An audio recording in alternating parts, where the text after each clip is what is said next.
Hi and welcome back. Today I'm going to start a new project. I'm going to play the Campaigns in Russia game, Target Leningrad. It's Army Group North, June to August of 1941, and it's part of the Campaigns in World War II series, game number 3. It was designed by Frank Chadwick, developed by Lance McMillan, and graphic design is by Alan Emmerich, and it's from Victory Point Games.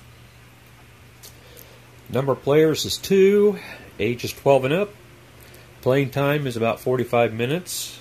Complexity is 2.5 out of, looks like 9. Solitaire suitability is 8 out of 9. And the scale is each unit is 1 German Corps or Soviet Army or Corps, and each turn is approximately 8 days. Game components should have 1 6-page color standard rules booklet, 32 color 2-sided die cut 5/8" mounted pieces, 1 11 by 17 color game map with tables, and 1 player aid map. The red markers on the map indicate Victory Point cities. There are, I believe, 15 or 14.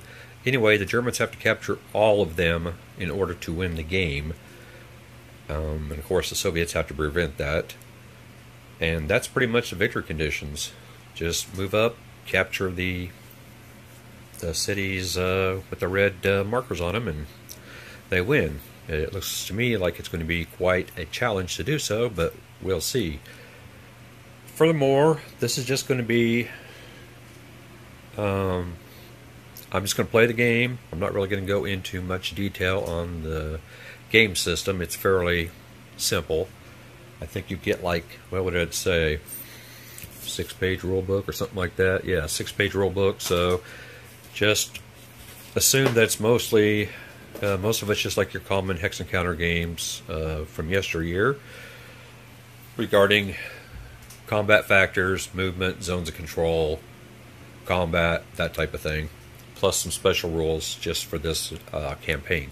So I'm just going to play it. I'll probably play some of the turns on camera, a lot of them off camera, and we'll just see where this goes. Okay, we're going to start down in the southwest corner of the map. That's where the Germans' setup is, so that's where the action is going to be. The sequence of play is normally the German player turn with a build-up phase, a movement phase, a combat phase, and a special movement phase, which basically amounts to an exploitation kind of phase. Then we have the Russian player turn, which includes a build-up phase, a special movement phase, combat phase, and a movement phase. And then there's a housekeeping phase at the end of that, both of those player turns. So, but in the first turn, we ignore the German build-up phase and the German movement phase for obvious reasons. They're supposed to be set up in certain locations, and they're in zones of control of all the Soviet units adjacent to them. So there's no real purpose in a movement, I guess. So anyway, that's the sequence of play. I have marked my attacks. The ones indicate the units that are going to be involved in the first combat, and the 2s units in the second combat I resolve, and so on. So we're going to go ahead and resolve the number one attack. So we have a 6 and a 6. It's going to be 12 factors. I wish I had little arrows that I could point which units were attacking which unit, but I don't. And let's see here. This is going to be a fiasco, I can tell. Bear with me, please. So 12, 24, what did I say? 32. And that's going to be 32 to 8. I have that at 4 to 1 odds. You will notice this does use kind of a Panzer Group Guderian game subsystem by using the untried or unknown strength units for the Soviets. There aren't very many, probably half a dozen, and the rest of them are known. So it just adds a little bit of a surprise to both players. So anyway, that messy attack is going to be at 4-to-1 odds. We roll one die, and then we consult the battle odds table, which is pretty much like any other standard combat results table. Got 1 to 6, 1-to-1 odds up to 6-to-1 odds, and then you got a 6-sided die roll. There are column shifts for various terrain features and or German air support, and the Leningrad, the Baltic Sea Fleet up in Leningrad. So we will first of all just go ahead and roll for the first one at 4-to-1. I get a 4. 4 at 4-to-1 is going to be a DRL. The defending unit loses 1 step and is retreated 2 hexes by the attacker.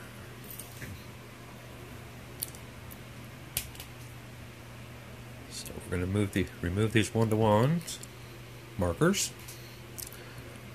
Maintain some sort of semblance of order here.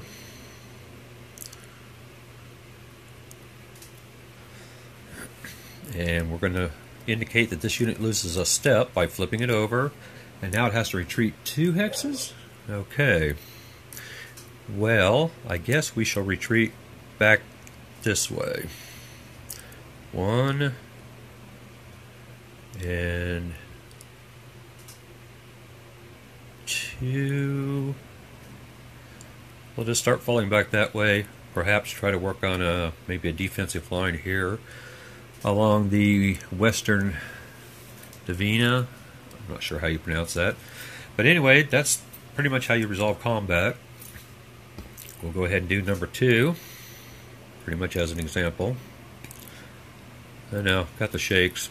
Must be old age. Let's see. We have 8 and 6. We're going to have 14 to 3. I have that factored at 4-to-1 also. And if I make any mistakes in my calculations, let me know. But like I say, I play these for fun, so if I omit systems, change systems, make house rules, you know, I play solo, so I pretty much just make it my game. Although I do try to stick to the rules for the most part. But if there's a rule I don't like, command control rule or a supply rule, something like that, I'll modify it so that it plays according to how I would like it to play. Anyway, I digress. We roll a die at 4-to-1 again. We get a 1, and that's not going to be good. Well, actually it is. I guess the combat table breaks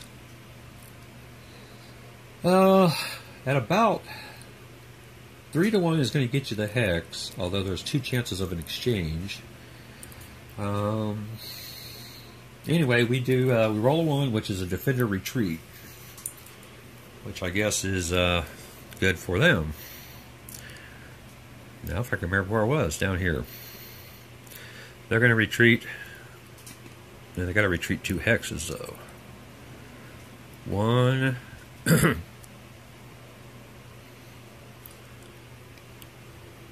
2, I guess. That's going to leave that city open.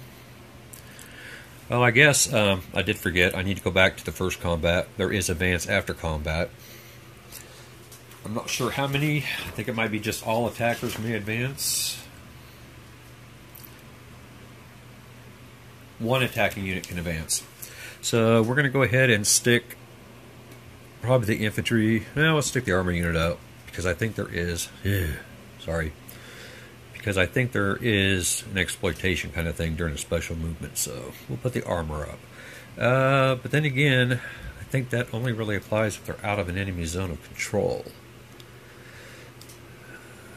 But even if I did move it until this unit is gone, I'm still going to have to stop. So I guess it at the moment doesn't really matter. Okay, so having done that, we will advance these 2 units up to here. Okay, we're just going to use our fingers here for the most part. Okay, so now we're going to do attack number 3, and that'll be the final attack of this first turn. We're going to go up against an unknown unit. So I have 18 factors, I believe. Yes, 10 and 8. 18 factors to an unknown unit. So we are going to flip him over. And he's a pretty good attack unit. It's I might add, it's mostly just the motorized rifle units that, for the Soviet player that, or Russian player, are the ones that are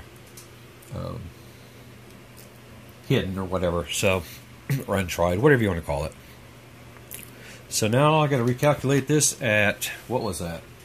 18 divided by 2 is going to be 9.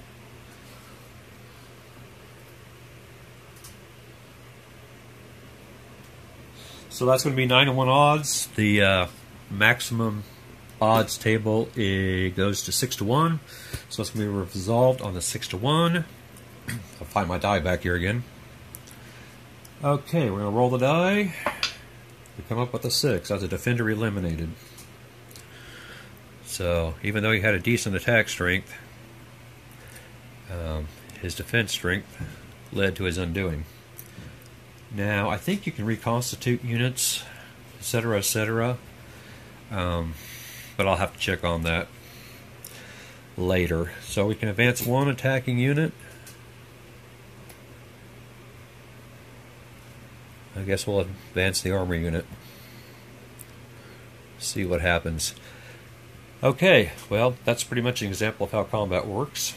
And I'm going to go ahead and run through the Russian player turn. And we'll come back at the end of this first game turn, which shouldn't be too much longer. Okay, this is the position of the units at the end of game turn 1. There were no replacements for either side, nor reinforcements. Let's see. I moved the Russian units back along the Dvina. We're going to try and hold there. We're going to concede or give up these 3 victory cities. The Germans need 14 or so to win, or capture 14 more besides the one they started with. So we're just going to concede those to them, and we're going to try and hold at the river line. We have a couple replacements coming in next turn, and then after that we'll start bringing in more Russian reinforcements. So hopefully we can start building another defensive line somewhere here or around up here somewhere.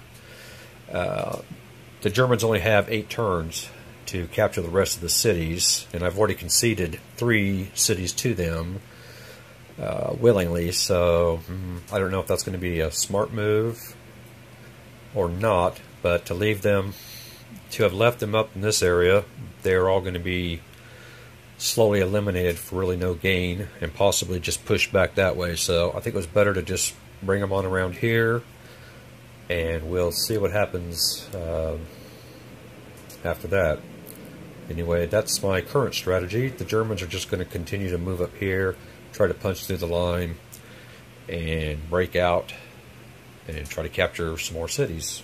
So we'll see. Anyway, this is target Leningrad, and we will be back with recap of turn 2. See ya.